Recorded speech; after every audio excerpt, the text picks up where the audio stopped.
नमस्कार, दिन भर की बड़ी खबरों में आपका स्वागत है। मैं हूं परवीन शेख। आज इस बुलेटिन में बात होगी 3 राज्यों को लेकर कांग्रेस की पहली लिस्ट की। महिला आरक्षण पर मोदी को सोनिया गांधी की चुनौती की बात करेंगे। राजस्थान में वसुंधरा की नाराजगी से मुश्किल में आए मोदी और शाह के इंडिया गठबंधन पर ईडी के छापों की। साथ ही जानेंगे कैसे केसीआर ने गहलोत की योजनाओं की नकल। साथ ही बात करेंगे जाने माने कार्टूनिस्ट इरफान की किस खबर पर पड़ी तिरछी नजर। और बुलेटिन के आखिर में बात करेंगे दिग्विजय सिंह की चेतावनी की। इसके साथ ही और भी कई बड़ी खबरों से आपको करवाएंगे रूबरू, लेकिन तमाम बड़ी खबरों से पहले एक नजर सुर्खियों पर।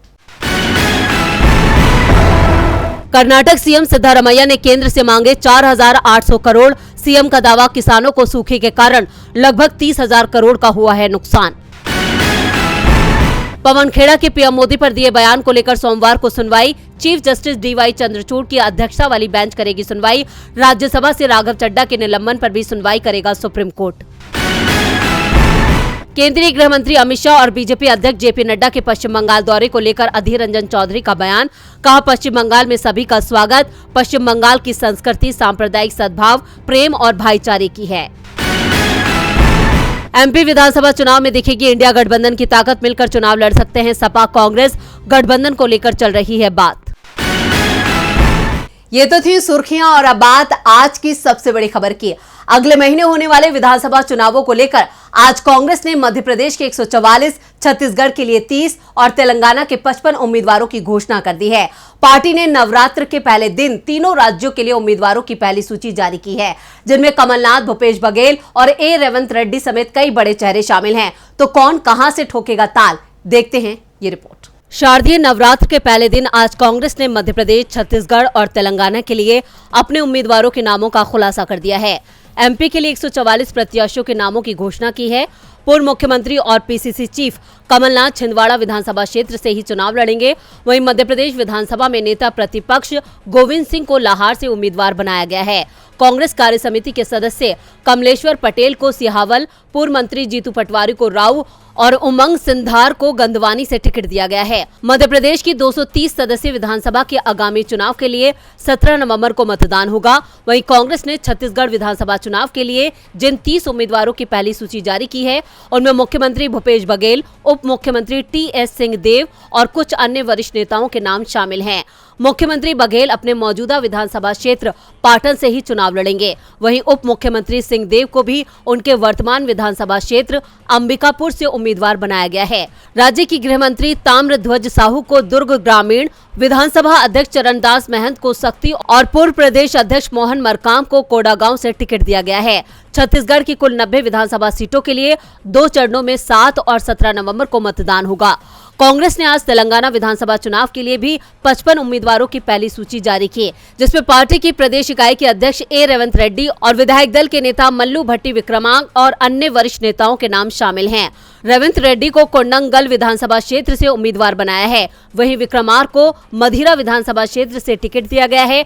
पूर्व प्रदेश अध्यक्ष और सांसद उत्तम कुमार रेड्डी को हुजूर नगर से उम्मीदवार बनाया गया है। वहीं प्रदेश कांग्रेस कमेटी के वरिष्ठ नेता अंजन कुमार यादव को मुशीराबाद से टिकट दिया गया है।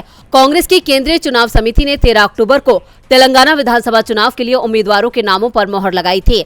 तेलंगाना में 119 विधानसभा सीटों के लिए एक चरण में 30 नवंबर को मतदान होगा, जबकि तीनों ही राज्यों में एक साथ वोटों की गिनती 3 दिसंबर को की जाएगी। कांग्रेस की पहली लिस्ट से ही बीजेपी परेशान और हैरान है। वहीं सोनिया गांधी ने भी मोदी को हैरान और परेशान कर दिया है। कांग्रेस संसदीय दल की अध्यक्ष सोनिया गांधी ने महिला आरक्षण को लेकर एक बार फिर मोदी सरकार को घेर लिया है। तो क्या कहा है सोनिया ने, देखते हैं ये रिपोर्ट। मोदी सरकार ने संसद के विशेष सत्र में महिला आरक्षण बिल पास करा लिया। बिल तो पास हो गया, लेकिन शायद आरक्षण अगले 10 सालों तक लागू नहीं हो पाएगा। महिला आरक्षण बिल को लेकर मोदी सरकार पहले से ही विपक्ष के निशाने पर है और अब तो सोनिया गांधी ने भी सरकार की परेशानी को बढ़ाने का प्लान तैयार कर लिया है। द्रमुक महिला अधिकार सम्मेलन में भागीदारी करने चेन्नई पहुंची सोनिया गांधी ने तमिलनाडु प्रदेश कांग्रेस कमेटी के पदाधिकारी और कार्यकर्ताओं से मुलाकात की और उसके बाद महिला अधिकार सम्मेलन में भी शामिल हुई। इस दौरान सोनिया गांधी ने कहा कि महिला आरक्षण कानून को लागू कराने के लिए इंडिया गठबंधन संघर्ष करेगा। उन्होंने कहा कि राजीव गांधी ने पंचायती राज स्थानीय स्वशासन में महिलाओं के लिए ऐतिहासिक 33% आरक्षण लागू किया था। इससे जमीनी स्तर पर महिला नेतृत्व को बढ़ावा मिला। ये विधायी निकायों में 1/3 सीटों पर आरक्षण की दिशा में एक महत्वपूर्ण कदम था, जिसका नेतृत्व कांग्रेस ने संसद और संसद के बाहर भी किया था। तो वहीं कांग्रेस महासचिव प्रियंका गांधी ने सम्मेलन में महिला आरक्षण कानून को तत्काल लागू करने की मांग की और कहा कि महिलाओं के पास बर्बाद करने के लिए और समय नहीं है। आज सशक्तिकरण की बहुत चर्चा हो रही है, क्योंकि हर राजनीतिक दल को ये एहसास होने लगा है कि महिलाएं एक दुर्जय सामूहिक शक्ति बन सकती हैं जो हमारे देश के भविष्य को आकार देती हैं, लेकिन वे अब भी वोटों के लालच में हमारी ओर लोभ की दृष्टि से देखते हैं। उन्होंने कहा कि महिलाओं के काम को महत्व और सम्मान दिया जाना चाहिए। इसके साथ ही सपा सांसद डिंपल यादव ने कहा कि समाजवादी पार्टी समाजवाद के मूल्यों का सम्मान करते हुए सदैव महिला अधिकारों और उनके समान भागीदारी की पक्षधर रही है। आपको बता दें कि द्रमुक के इस सम्मेलन में इंडिया गठबंधन की कई महिला नेता पहुंची।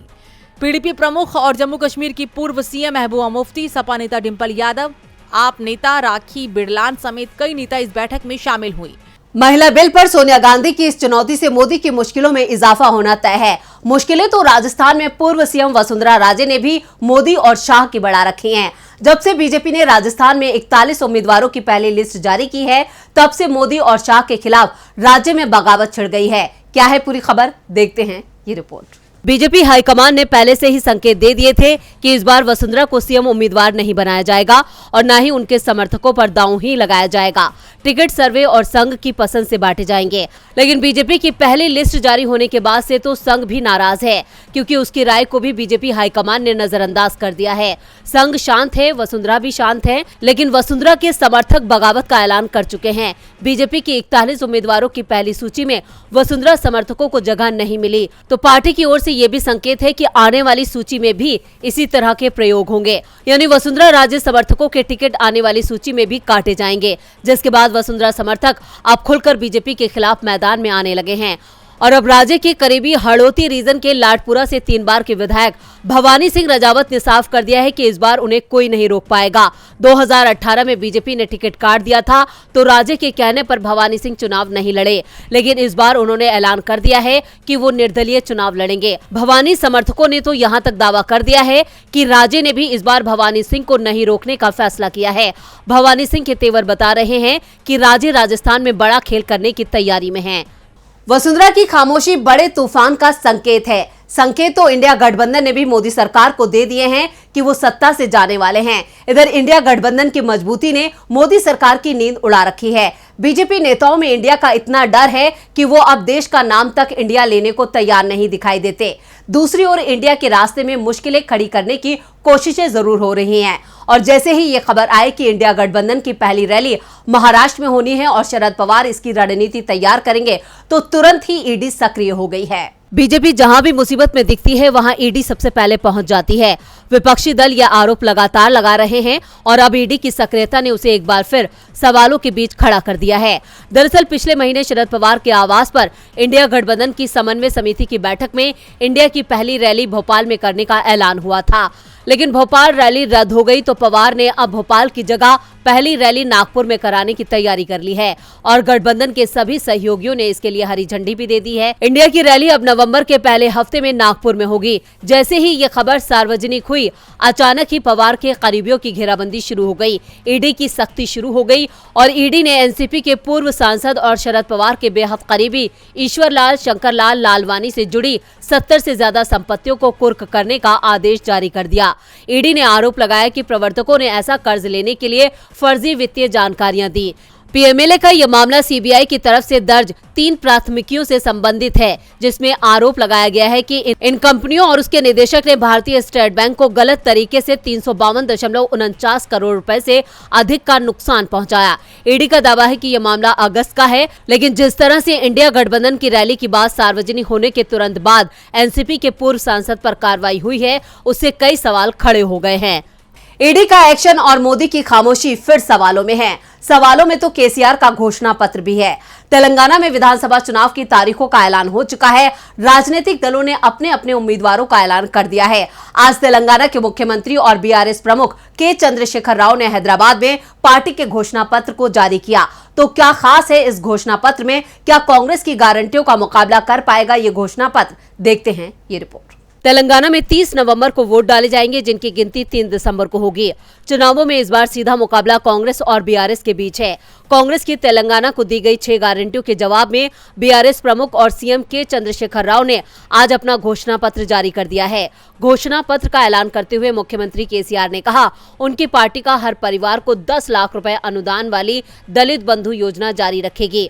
उन्होंने आर्थिक रूप से कमजोर परिवारों के लिए भी कई वादे किए हैं। बीआरएस प्रमुख ने घोषणा पत्र जारी करते हुए कहा कि तेलंगाना में 93 लाख बीपीएल परिवारों को केसीआर बीमा योजना में 5 लाख रुपए का बीमा मिलेगा। वहीं सामाजिक पेंशन की राशि को बढ़ाकर 5,000 रुपए महीना किया जाएगा। मौजूदा वक्त में ये राशि 2,016 रुपए है, जिसे धीरे धीरे बढ़ाकर 5,000 रुपए किया जाएगा। तेलंगाना विधानसभा चुनाव के लिए बीआरएस ने वादा किया है कि दिव्यांगों के लिए सामाजिक सुरक्षा पेंशन की राशि भी बढ़ाई जाएगी। केसीआर का कहना है कि अब ये राशि 6,000 रुपए होगी। इसके अलावा राइथू बंधु योजना को धीरे धीरे बढ़ाकर 16,000 रुपए प्रति वर्ष किया जाएगा। फिलहाल इसकी राशि 10,000 रुपए है। तेलंगाना चुनावों के लिए बीआरएस ने अपने घोषणा पत्र में सभी बीपीएल परिवारों को 400 रुपए में गैस सिलेंडर देने का वादा किया है। वहीं सभी पात्र बीपीएल लोगों के लिए भी बीआरएस घोषणा पत्र में 15 लाख रुपए का स्वास्थ्य कवर देने का भी वादा किया गया है। बीआरएस के इस घोषणा पत्र को राजस्थान के सीएम अशोक गहलोत की नकल बताया जा रहा है। जिस तरह सीएम गहलोत ने राजस्थान के लोगों के लिए बीमा योजना की शुरुआत की है, उसी तरह केसीआर भी बीमा योजना की घोषणा कर रहे हैं। कांग्रेस की जहां सरकार है, वहां गैस सिलेंडर पहले ही 500 रुपए में दिया जा रहा है। यानी कांग्रेस को मात देने के लिए सीएम केसीआर ने कांग्रेस की योजनाओं को ही अपना लिया है। केसीआर ने नकल तो कर ली, लेकिन क्या इस नकल से वो अपनी सत्ता बचा पाएंगे? इसका जवाब तो जनता चुनावों में देगी। करारा जवाब तो तमिलनाडु के सीएम एम.के. स्टालिन ने पीएम मोदी को भी दिया है। स्टालिन ने चेन्नई के महिला आरक्षण के कार्यक्रम में यह दावा किया कि 2024 में नरेंद्र मोदी पूर्व प्रधानमंत्री होंगे। तो क्या है पूरी खबर, देखते हैं ये रिपोर्ट। 2024 का चुनाव इस बार काफी दिलचस्प होने वाला है। एक तरफ बीजेपी के नेतृत्व वाला एनडीए अपनी जीत का दावा कर रहा है, तो वहीं दूसरी तरफ विपक्षी दलों के गठबंधन इंडिया ने अभी से ही मोदी सरकार की मजबूती से घेराबंदी कर दी है। कहा जा सकता है कि इंडिया की बढ़ती ताकत से बीजेपी पहले से ही काफी डरी हुई है, लेकिन बावजूद इसके पीएम मोदी और उनके नुमाइंदे कई मौके पर ये भी कह चुके हैं कि 2024 में एनडीए की सरकार बनेगी और मोदी ही तीसरी बार पीएम बनेंगे। मोदी सरकार के इस बयान पर विपक्ष के कई बड़े नेता करारा जवाब भी दे चुके हैं।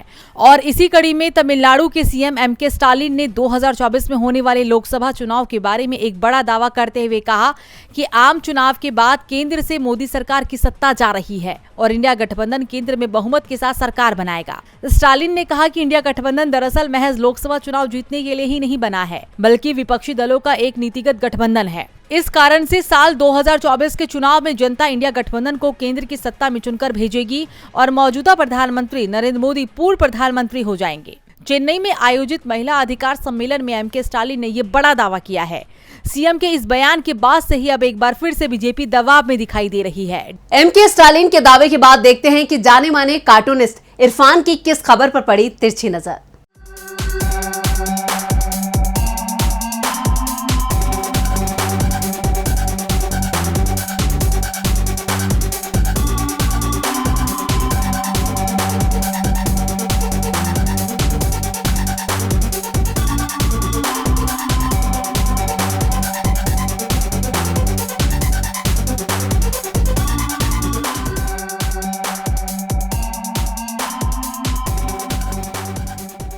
इलेक्शन कमीशन ने माननीयों के खर्चों की लिमिट तय कर दी है। अब उनकी एक चाय 5 रुपए में लिखी जाएगी। चलिए, कम से कम कभी किसी को हिसाब नहीं देने वालों से किसी ने तो हिसाब मांगा।